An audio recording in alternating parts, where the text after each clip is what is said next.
last day I saw you. So we are in our second day of 4-2, and we are on our unit circle picture. So if you're not really sure what's happening, you're like, I know that we're filling out this thing, but I have no idea really what's coming of it or what I'm using it for. This is simply like an organizational tool. So this is to help us kind of organize all of our thoughts. There's a ton of different ways that you can solve things, but I think it's easiest. And in my 5 past years of teaching, I think that kids understand this better when I put it in this format than if I'm just like, hey, just know these things. So this kind of helps us see patterns, recognize how things go together. And so what we're doing is we're filling out this tool for us to use in the future. So you may not understand all of the pieces as we go, but again, ask questions if you have them, or just as we kind of work with this, I think you'll get more comfortable with it. So be okay being a little uncomfortable right now. On Friday, or whenever the last time I saw you, we filled out the first part of this. I first made you flip over your paper and I reminded you about SOHCAHTOA, opposite, adjacent, hypotenuse, all that fun stuff, and our 3 new trig functions, cosecant, secant, and cotangent. Then I also had you remember our special right triangles back from geometry. I understand that you've made room in your brain for other things, but now that we've brought them up, we need to kind of keep this in the forefront of our mind. I wanted to do a complete job, not a half job, so I made us find all 6 of the functions, but we only care about 2 right now. We only care about sine and cosine. Once we did that, I flipped us over to the front page and I made us do what we call the quadrant angles, which are on the axes. So just like our positive x-axis, which is at 0. And then remember that we go around the shape counterclockwise. So we go this way around the shape as we go, and not as we were doing before. We were going north and then we were going clockwise. We're not doing that anymore. I'm sorry, that's a little confusing. But on Friday before we left, I filled out all of these shapes and we talked about how if we went 90 degrees, we'd be at this point. 180 degrees would have been like half of a circle. 270 would be 3 halves of the circle. And then all the way around would be the whole circle. We talked about radians. I told you it was important to keep things in fractions instead of decimals. And then we put these points on our sheet of paper. The very last thing I believe I told you was about how XY is cosine and sine. So all of our X's on this picture, all of your X points, all of the first numbers right here that we're going to fill in, those are all of our cosines. So if I go to any point on the circle, I can easily look at the X-axis and know what cosine is. So like if I'm looking at the ones that I already have filled in, the cosine of 0 is going to be 1. The cosine of 90 is 0. Cosine of 180 is -1, so on and so forth. Same thing for my sine with my y. All of my y's are the sine. So if I go to like, okay, say what's sine of 270, we go to y there, and sine of 270 would be -1. Same thing at like pi. If I said sine of pi, you would know that that's 0 because we went to pi and we looked at the y value. That is helpful for us, especially for these quadrant angles, because for almost anything else, I'd be like, oh, draw a nice little triangle, put your angle there, call it a day. Well, I can't put the angle 90 right there. That doesn't fit in a 90 in a right triangle, because then these two would already be 180 and I'd have no degree over there for that guy. So this is a way to help us understand, especially angles that we can't put on a nice, pretty graph that we're used to. At the very end of class, we started filling in the first quadrant.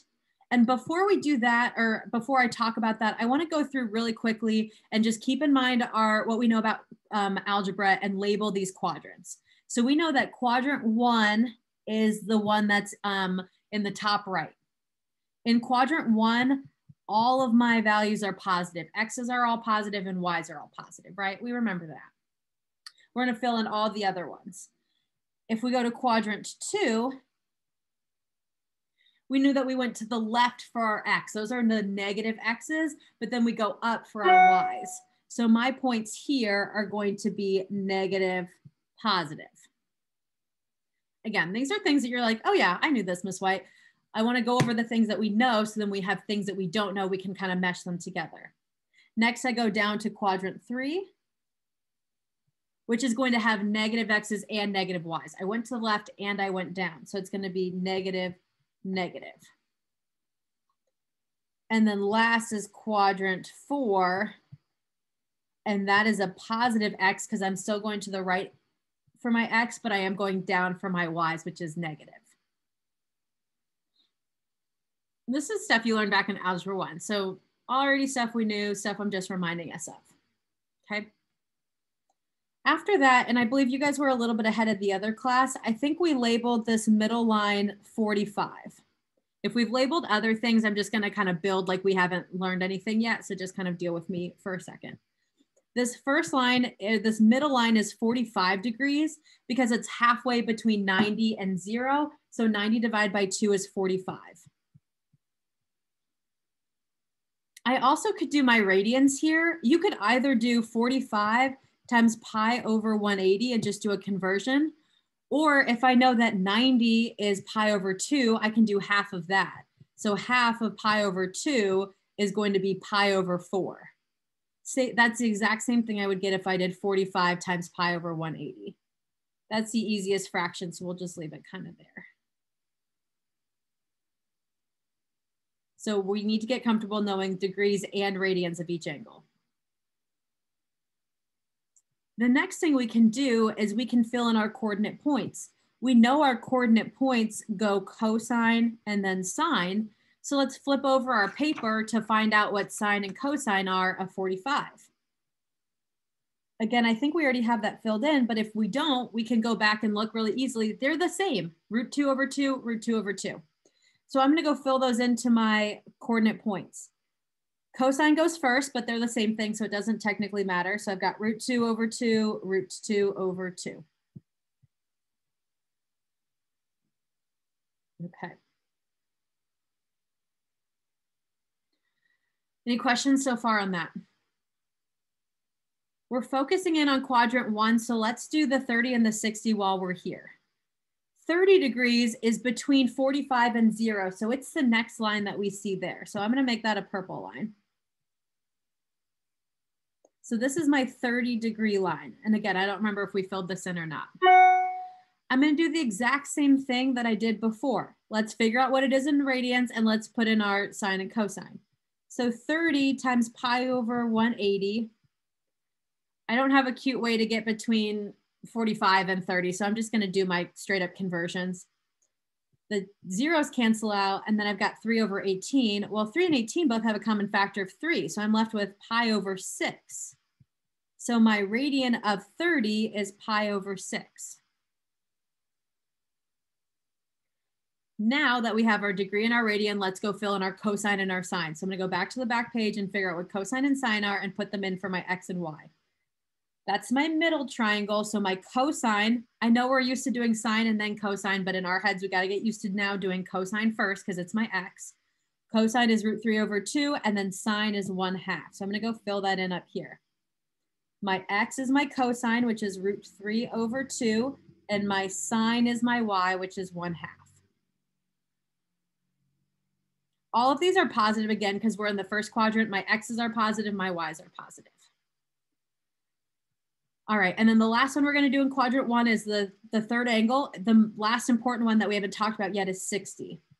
And I know it goes in this order because I'm going from 0 to 90. So I hit 30 first, and then I hit 45, and then I hit 60, and then I would be all the way to 90. So if you ever have confusions or if you need help kind of keeping that straight in your head, let me know and we can kind of talk through it.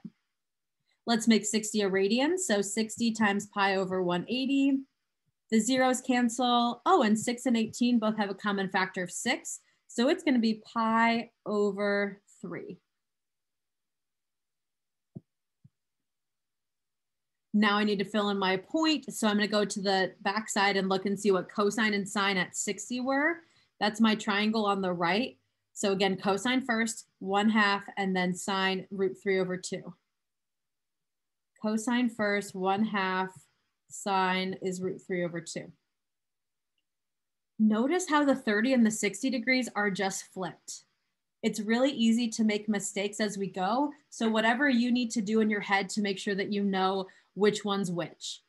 Sometimes I think like, okay, well, 30 has the root 3 first and then 30. So I think of those threes as going together.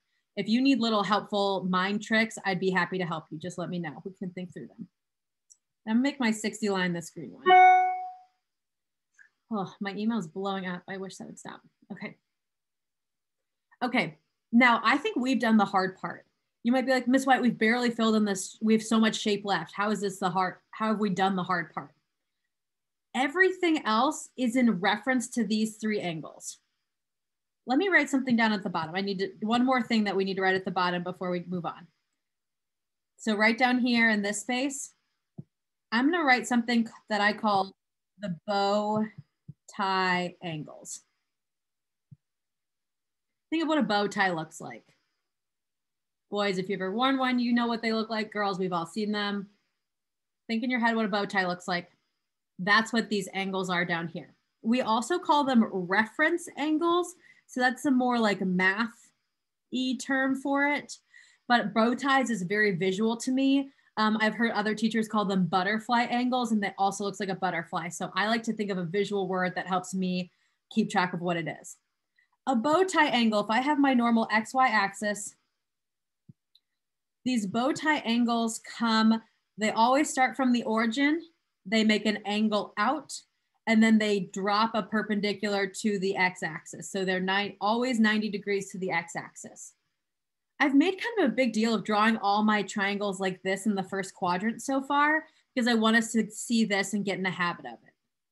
Think about us going from like the positive x-axis up to where that angle is. That's a normal triangle. Now, as we keep going around and around the shape, we want to use not just like the big angles that we'll see as we go, or like if you think about like going all the way down here as an angle, I want to use like an angle that looks like a triangle that we've seen. So like in the second quadrant, I would do the exact same thing. I'd go from the origin and then I drop a perpendicular. My angle is just a little bit between the x-axis and the side of the triangle, and I'm going up from it. Wherever you are, you measure your angle from the x-axis to where your other line is. Same thing if I'm down here in the third quadrant. And these triangles can be as big or as small as you want. They'll be different shapes. So it could be a nice pretty bow tie, or it could be like a little bit off. I still have my 90 degree, making that with the x-axis, and I still have my theta, my angle in by the origin, and I'm just going away from the x-axis to the other line of my shape. Then the third one over here, 90 degrees, there's my theta, and I'm going this way. Those are my reference angles. Normally I'd be talking about an angle bigger than 90, so I'd go like from my positive x-axis to there, or all the way here, or all the way around and through to here. I can't draw a triangle that's bigger than 90 degrees, and we want all of our reference angles to be less than 90 degrees. So if you see, this makes what looks like a big bow tie or a butterfly. And so those are the angles that we always want to draw. The reason I'm talking about bow tie angles is because we're about to use bow tie angles to fill in the rest of the shape. The middle line was my 45 degrees. The middle line in all of the quadrants has a reference angle of 45 degrees. So like this line is a 45 degree line from my 180. This one in the third quadrant, the middle line again, is my 45 degree line, also from 180. And then in the fourth quadrant is also my 45 degree line, this time from 360. All of my angles are between 0 and 360, and they come from the x-axis. So I'm going to zoom in a little bit. To find the yellow line in my second quadrant, I'm going backwards from 180. I'm not quite going to 180, but I'm going 45 degrees less than. So this angle I find by doing 180 minus 45. 180 minus 45 is 135. So 135 is about to be an angle that like we are going to be familiar with, that we are going to use a lot because it's a reference angle of 45. Same thing if I'm going into quadrant 3, but this time I'm not going just to 180, I'm going a little bit past 180. So I'm doing 180 plus 45, which will be 225.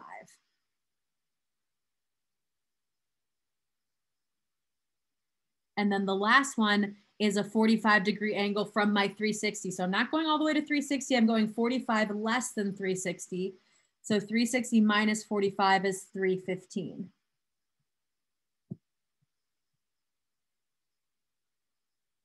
We're going to do all of them, but let's fill in all of my 45s first before I do my 30s or my 60s, etc.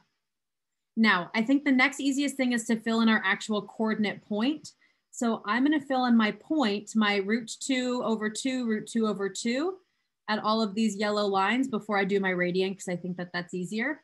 And all I care about is what the sign is. The number will always be the same. The x will always be root 2 over 2. The y will always be root 2 over 2. But my sign depends on which quadrant I'm in.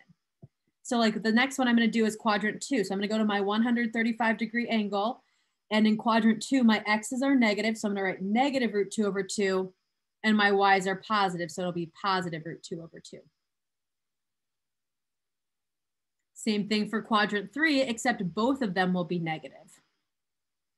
So at 225, and I'll zoom back out so you can see everything, I'll have negative root 2 over 2 and negative root 2 over 2.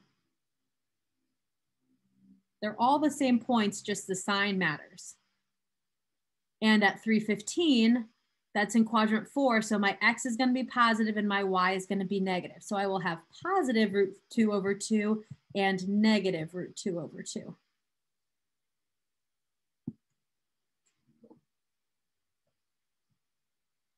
Any questions so far? Okay.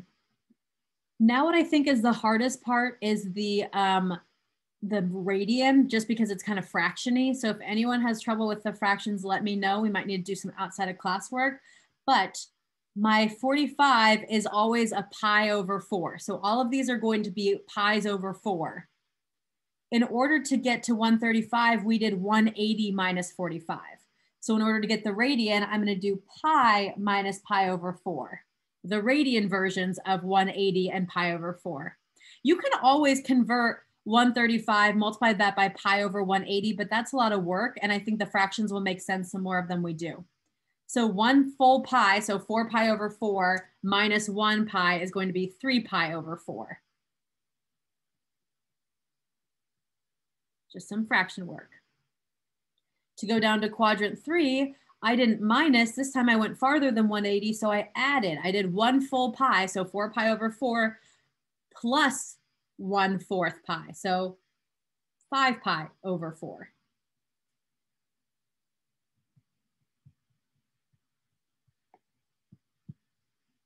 And then the last one, I think this one can be the most confusing. It's 2 pi. Think about 2 pi as being in terms of pi over 4. That's like 8 pi over 4. And if I'm minusing 1 pi over 4, 8 minus 1 is going to be 7 pi over 4.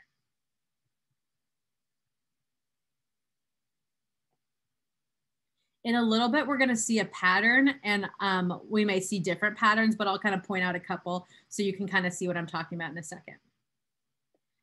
So now we did 45. We did all of the degrees, we did all of the radians, and we put all of the points that were sine and cosine at each point. Any questions so far? Okay, the next one we're going to do is our 30-degree. So that's the purple line. And think of it always in terms as the x-axis. 30 is always the closest to the x-axis. So I'm going to do, the purple line is always the closest one to the x-axis. So in quadrant 2, it's the closest one to the 180. In quadrant 3, it's also the closest to the 180 or the x-axis. And then in quadrant 4, it's the one closest to 360. That's because my reference angle is only 30. So I'm only going 30 from the axis, either up or down.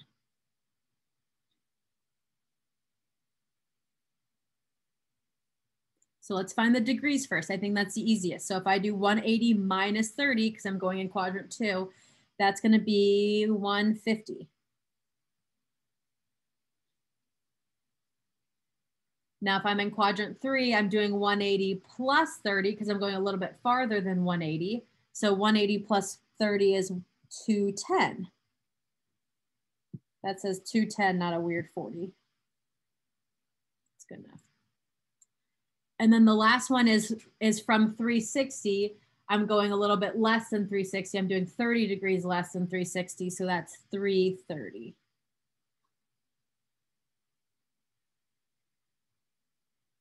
The next easy thing I think is the point. So we're going to go do sine and cosine.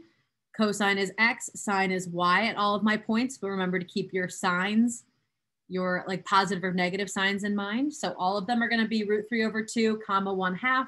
The positive and the negative depend on the quadrant. So take a second and see if you can fill that in.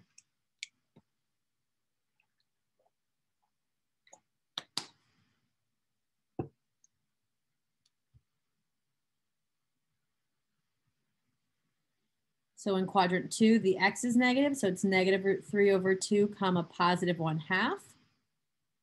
In the third quadrant, they're both negative. So negative √3/2, comma negative 1/2. And then in the fourth quadrant, the X is positive, positive √3/2, and then negative Y, negative 1/2.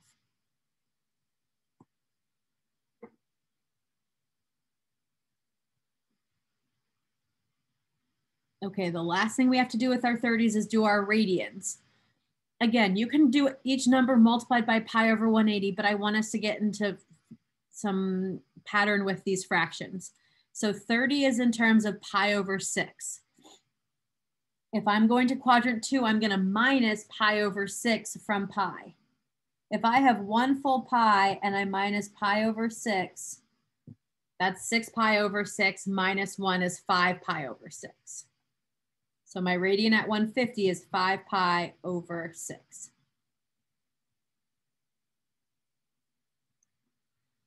In order to go to the third quadrant, I'm adding. So if I had 6 pi over 6 plus 1 pi over 6, I now have 7 pi over 6.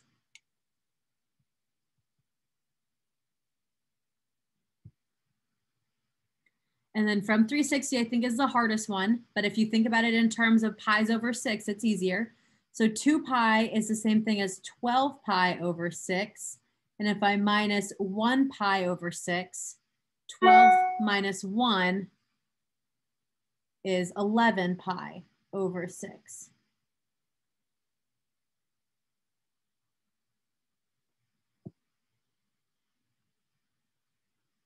Okay.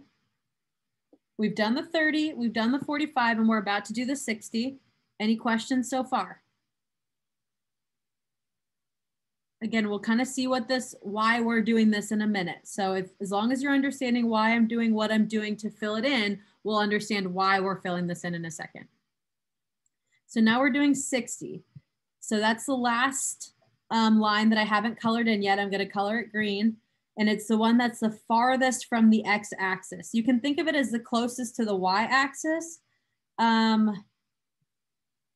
But I like to think of it as the farthest from the x-axis. So the closest to the x-axis are the 30 lines. The next closest is the 45. And then the farthest away from the x-axis is the 60s.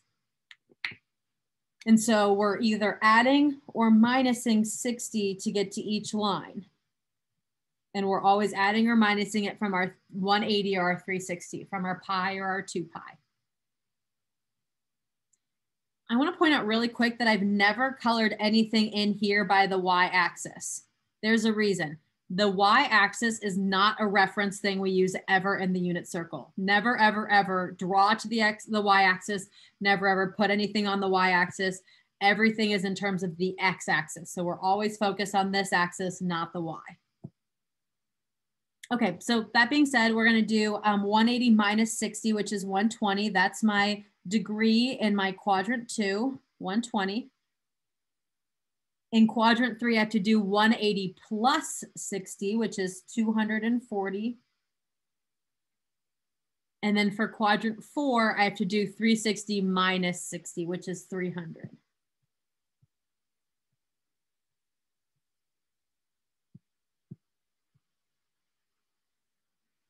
The next thing I think is easiest to do is fill in our coordinate point. So in this one, our cosine is 1/2, our sine is √3/2. So all of your x's should be 1/2, and then plus or minus, and all your y should be √3/2 plus or minus. In the second quadrant, it's a negative x. In the third quadrant, it's negative everything. And in the fourth quadrant, it's a negative y.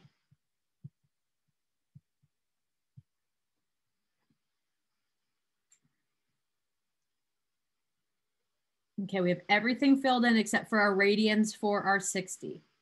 Any questions so far? Okay, to find my radians, my 60 is pi over 3. So we're adding or subtracting pi over 3 from pi or 2 pi. So for the 120, I can think of that as pi minus pi over 3. 1 whole pi is 3 pi over 3. And if I minus 1 pi, I have 2 pi over 3.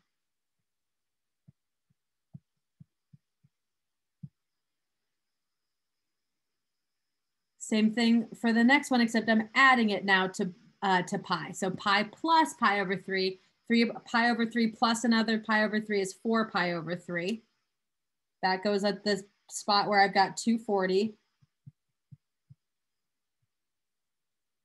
And then to get the one in the fourth quadrant, again, I think that's the hardest one. But if I think of 2 pi as pi over 3s, it's 6 pi over 3 minus 1 pi over 3. So 6 minus 1 is 5 pi over 3.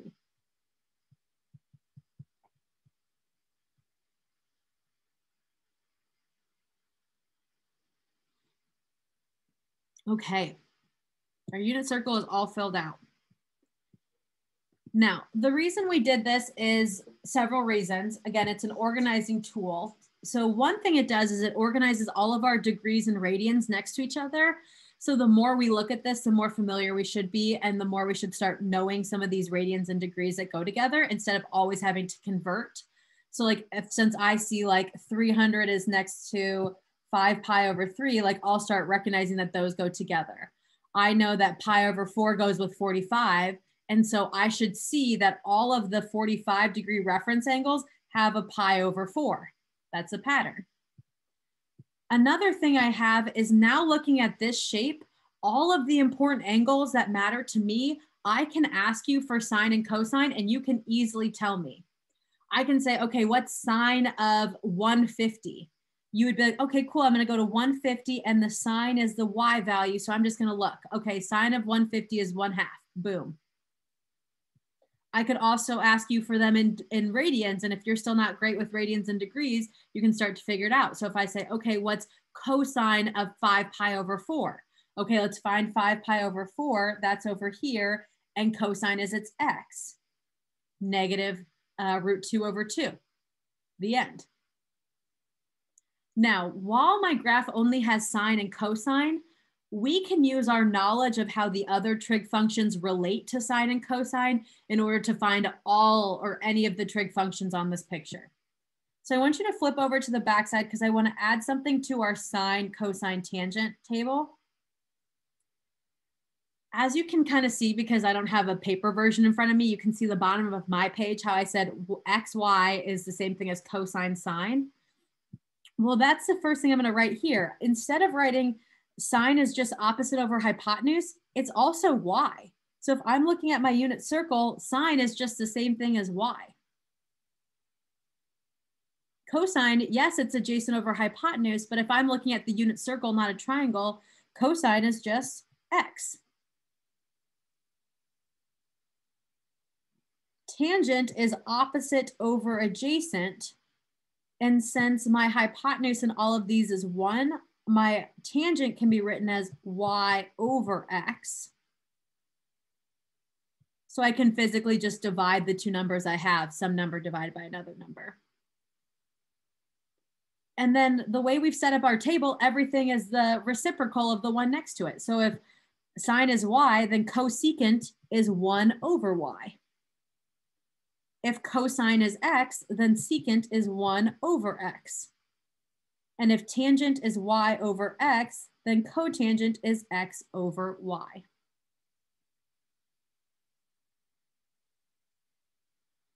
So one reason we did this is because I want us to be able to start knowing these off the top of our head. Now, we have not done any daily quizzes because we didn't know enough of this yet. When I see you next, I'm going to give you 10 problems like this. I'll say sine of 45. And I want you to use your unit circle to help you figure out what sine of 45 is. I might say tangent of 90. And then you would also use this to help you find out that. We will eventually go without our reference sheet, but for this first one, we will go with it. And this first one, since we haven't done a quiz yet, will be not for points. So I will not, it won't tank your grade if you have no idea what's happening. Okay, that being said, I want to jump back to our notes because we've got a couple problems like this that I want to look at the unit circle and start solving. Before I leave this page, does anyone have any questions or clarifying thoughts they need about this? No. Okay, thank you for answering, Brooke. I feel like sometimes I'm just shouting into the abyss, so thank you for answering. If I go to my notes, I think I skipped number 3 the other day. We did number 4 on our calculator, but we skipped number 3 on 4.2. So we're gonna go there now. And we need our unit circle for a little bit right now. We'll put it away later today, but for right now, we do need this unit circle very available. So if yours is on your iPad, I would maybe print it off in the next couple of days so you can kind of have things side by side. Okay, so these say find the exact value, no calculator. That means that we're using this sheet or eventually our own head, our memory. Okay, we're gonna talk through this little bit by little bit. There's not a lot of work here to be shown, but any work that I'm showing is just my thoughts. So you can kind of take it or leave it. First thing I see is I'm doing sine of pi over 3. Okay, sine, we just said that sine was all of our y's. So I know that I'm going to look at my y's. Pi over 3, if I'm not super comfortable with radians yet, I might be like, okay, what is that in terms of degrees? Well, if I look at my unit circle, I've got all my degrees next to my radians, and pi over 3 radians is the same thing as 60 degrees. So I'm essentially looking at the y value at 60 degrees. And in our case, that is root 3 over 2. That's it. Sometimes we will just have a very simple search and find. The next couple of problems, we're going to do a little bit of math to do the search and find, if that makes sense. Any questions so far? Miss White, will we be able to use the unit circle worksheet on like a quiz or test, or is it just all something we have to know? So for right now, you can use this, but we will eventually get to the place where you will need to know this. Okay. Mm-hmm. And when I see you guys in person, we can kind of talk about like trends that you can see, ways you can memorize it. I had students in the past who would just like memorize this and would like recopy this on a test and then use that. So there's a bunch of different ways that you can think about it, and we'll kind of ease our way into it. So that's a good question, Becca. Okay, next one is secant of pi over 4. So I'm going to think, okay, secant is talking about cosine, and I know cosine is x. So secant is the same thing as 1 over x.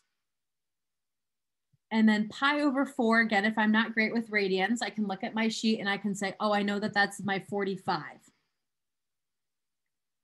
So I want to do 1 over my x value at 45.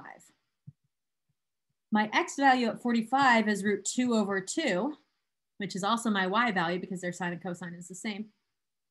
And so now I just need to do a little algebra to simplify this. So 1 over 1 times 2 over root 2 multiplied by the reciprocal. Nothing cancels, so I have 2 over root 2, which is normally not what I have, but let's rationalize. We don't want to leave it ugly and unrational. So I've got 2 root 2 over, well, root 2 times root 2 is root 4, or just 2. Wow, my email, I wish people would stop emailing me. Root 2 times root 2, long story short, is just 2. And then the last thing I can do is cancel out the 2's that are not under the radical, and I'm left with just radical 2. Now, we also have all of those filled in on the back side of our paper. So if you want to check your work right now, you could be like, okay, what was secant of my 45 degree? And I have root 2 written down from when we solved it out earlier. So you can use that, or the more of these we'll do, you'll recognize like that we will eventually simplify down to just root 2. So if all this algebra scares you, we'll be able to simplify eventually. Any questions on those first two? Okay, flip your paper over. Let's do tangent and cosine. All right, tangent of pi over 6. So tangent, we just talked about how that is y over x. And then pi over 6 is the same thing as my 30-degree angle. I'm starting to remember since we've been looking at our sheet for so long.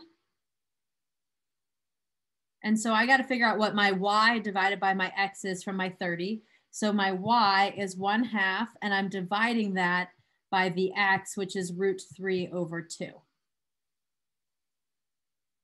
We just have to simplify that in order to find my final answer. Jesus. So 1/2 times 2 over √3. My 2's cancel, so I'm left with 1 over √3. Oh, but don't leave it unrationalized. Multiply by √3, multiply by √3.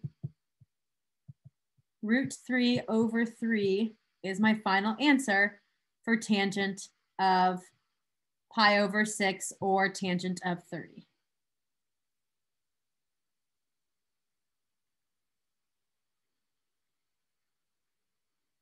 Am I moving too fast or are we doing okay?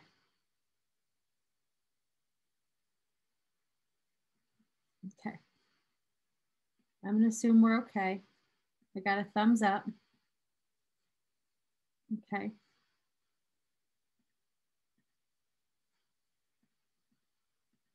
This might seem a little fast for some of us, but I do want to remind you that like this is a new tool for you. And so we're going to be using it over and over. So if you're still like, I'm not really sure what's happening, we'll get there.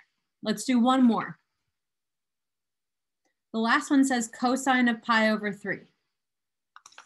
If I'm not sure, remember you can go back to your sheet and look what cosine's the same thing of in terms of x and y, and look what pi over 3 is in the same thing as degrees. Cosine, I know, is the same thing as x. And then pi over 3 is the same thing as 60 degrees. Well, this one's an easy one. There's no algebra. All we have to do is search and find for the x value at 60.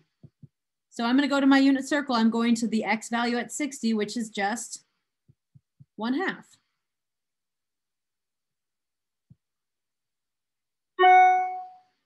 What I might encourage you to do is to go back and watch the, try this again later on your own when you've already had the unit circle done, or to go back and listen to me explain the unit circle now that you have it filled in.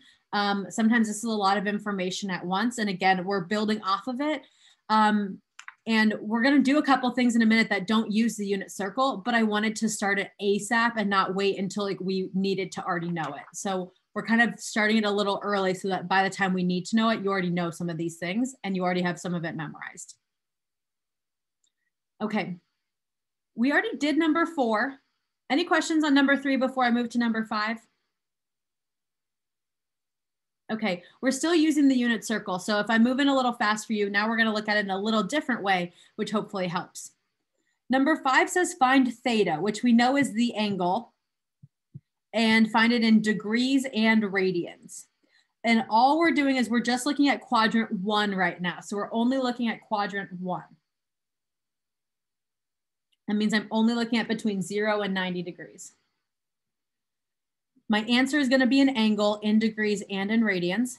And what it tells me this time is it tells me what my trig value is. It tells me what the ratio is, and I have to decide which angle gives me that ratio. The first one says sine. Okay, stop, think. What's sine in terms of x and y? Sine is just y. So I'm going to go look for the y. That's 1/2, and I'm just going to write down the angle that's there. So go to your graph, find where the y is 1/2. And in quadrant 1, it's only 1/2 at my 30 degrees. I did say give me a radian, so give me the radian that goes with it, which is pi over 6.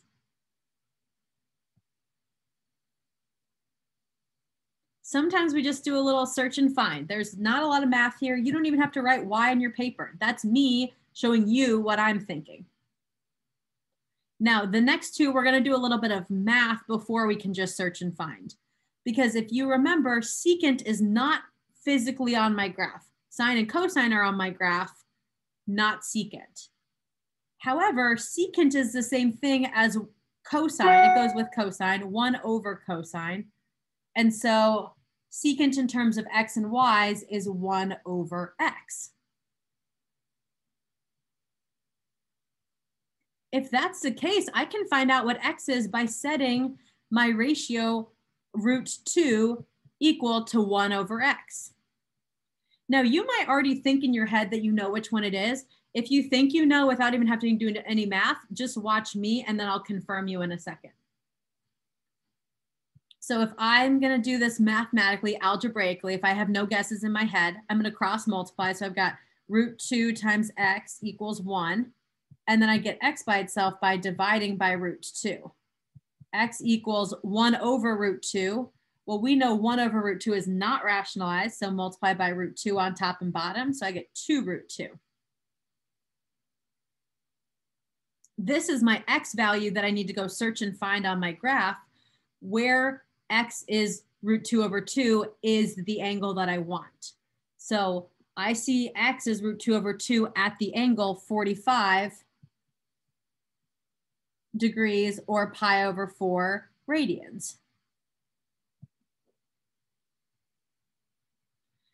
Now, some of you might have known, okay, the only way to get just a root 2, I can't have it be 1/2 and I can't have it be root 3 over 2. So you might have known that we were already going to the 45 degree.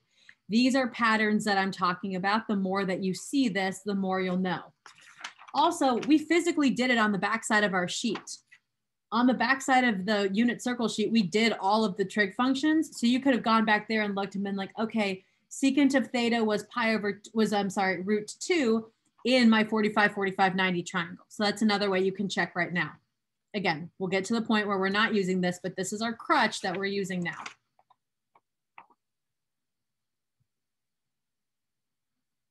Anything I can talk more about in A or B? All right, let's do C.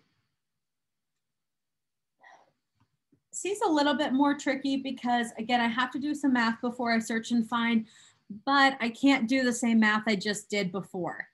Tangent's the same thing as y over x, and I can't just set root 3 equal to y over x because there's 2 variables to solve and I can't find out what one or the other is. What I'm going to have to do is make some educated guesses and then check my work from there. In order to get a root 3, I can't use the root 2's. There's no way for me to multiply or divide root 2 divided by 2 by itself to get root 3. So I'm looking at the points that have the 1/2 and the root 3 over 2. If I don't know right now which one's which, I'm going to guess. So I'm going to do y divided by x. I can do 1/2 divided by root 3 over 2. That's the 30 degree angle. And if that is true, that it's root 3, then I would say, okay, my answer is 30. If it's not though, then I want to check the other way, root 3 over 2 divided by 1/2, which is my 60 degree angle. Both of these are y over x that I'm just checking to see which will work. So I'm going to do 1/2 times 2 over root 3. Well, when I do that, I'm going to get 1 over root 3, not root 3. So that's not going to work. My answer is not going to be the 30 degree angle. Let's try the 60 though. Let's do root 3 over 2 times 2 over 1. Well, my 2's cancel. Oh, and I am left with root 3. That's perfect. That makes my answer be 60 or its radian, which is pi over 3.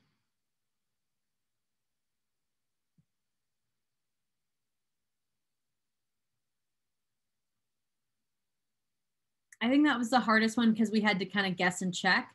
Again, the more we do this, the more you'll know which one goes with which. And then the last one's a simple search and find. Cosine of theta equals 1/2. We know cosine is x. And I'm just going to go find where x is 1/2. Again, we're only care about quadrant 1, and so that is 60 or pi over 3. It's the same answer as the one above it.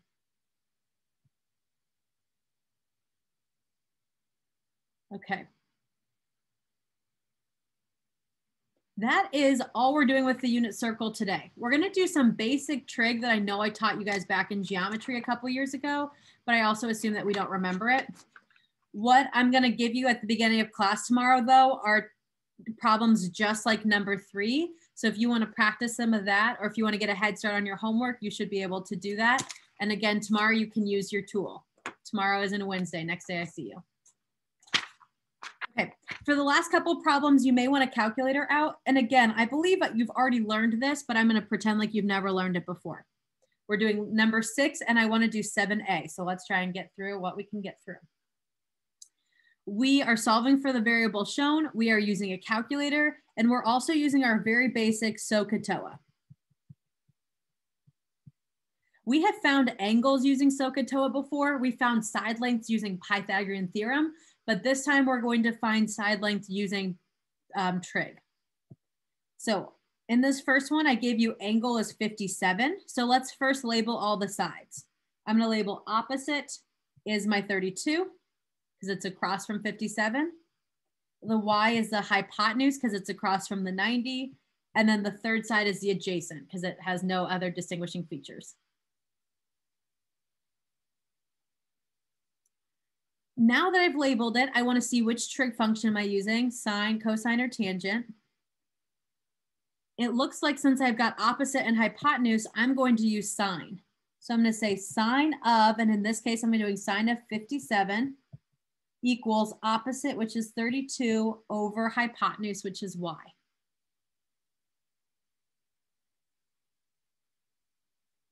Any concerns so far?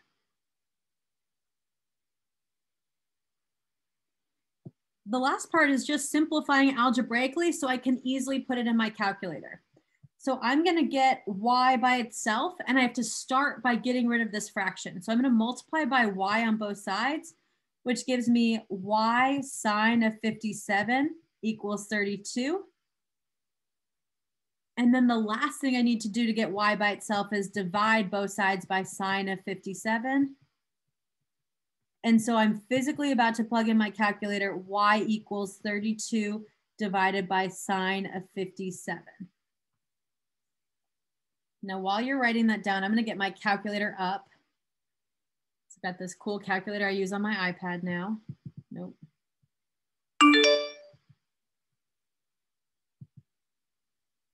Okay, I think I'm on the main screen. First thing, I think we talked about this the other day, but make sure your mode is in degrees. I gave you 57 degrees. If you're not in the degree mode, you will probably get the wrong answer. So do that. Once you make sure your mode's good, press second and then mode again to get out of that menu and to get on your main screen. And then we physically type what we see, 32 divided by sine of 57. Make sure you're in degree, like I just said. And then second thing, make sure you click the right trig function. So we're doing sine. We decided we're doing sine. And if you don't press sine, you will not get the right answer. So 32 divided by sine of 57 is 38.16.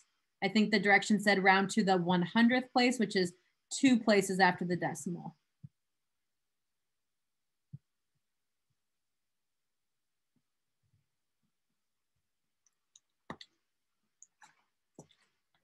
Okay, questions on that? We're gonna do the one next to it and then one more on the next page. So I've got 2 more problems. The next one set up almost the exact same way. So label your sides, opposite, hypotenuse, adjacent, figure out which trig function you want, and then solve for your variable. For anyone lost or want me to walk with you, here I am. My opposite is 18, my hypotenuse is the blank side, and my adjacent is my x. Because I have opposite and adjacent, I'm using tangent. So I'm going to write tangent of 71 equals 18 over x.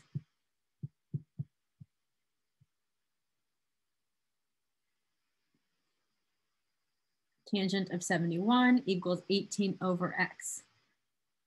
The way to get x by itself is the exact same math we just did a minute ago. Multiply by x on both sides.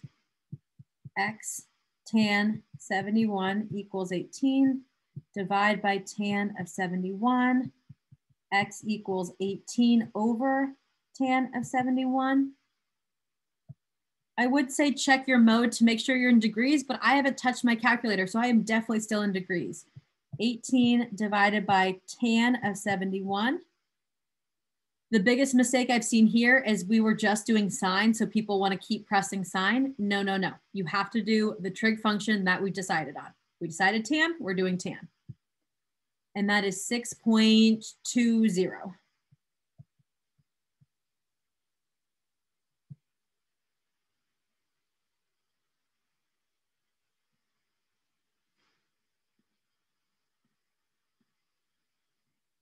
Okay, I want to hit one more question. Anyone, any questions on this one before I move to one on the back page or on the next page? I want to do one word problem because it's just like what we did. You are just responsible for drawing the picture. So flip over, we're going to do 7A. We'll do the rest of these next time I see you. 7A says a squirrel is sitting at the top of a tree that is 52 feet tall. He's looking at a nut on the ground. His angle of depression is 23 degrees. Find the distance from the nut to the base of the tree. So I'm going to draw a picture. Sometimes I'm funny and I like to draw more serious ones, but I don't really have time. And I also am not good at drawing, so I'm not going to do that today. I've got a squirrel at the top of the tree and he's looking at a nut on the ground. Trees are 90 degrees from the ground. Flagpoles are 90 degrees from the ground. Anything that's like in the ground is at 90 degrees. We're not playing games. It tells me that the tree is 52 feet tall, and it tells me about the angle of depression. We spent a whole day learning about this back in geometry, but if you think about depression as looking down, or like depression is like a mental health thing, is like when you're down. So that helps me know that depression, angle of depression is when you're not looking up, you're looking down at something. So if I'm at the squirrel, his line of sight is right here. So his angle of depression would be 23 degrees there. If you remember back in geometry, if lines are parallel, then alternate interior angles are congruent. So then this angle is also 23 degrees.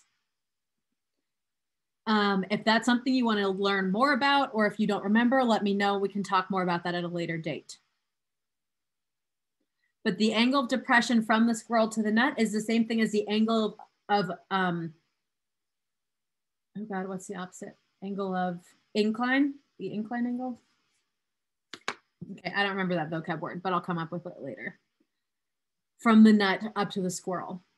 I want to know how far away the nut is from the base of the tree. And so now I've got my three sides. Let's label them as opposite, hypotenuse, and adjacent. And based on the pieces I have, opposite and adjacent, I'm doing tangent.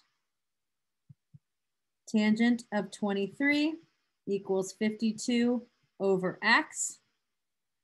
Again, I know I rushed to do this problem, but it's the exact same algebra as we just did on the last two. Multiply by x, divide by your trig function. Multiply by x, divide by tangent of 23. And I'm physically about to plug in my calculator, 52 divided by tan of 23. I am still in degrees. And my answer is 122.5 feet. Okay.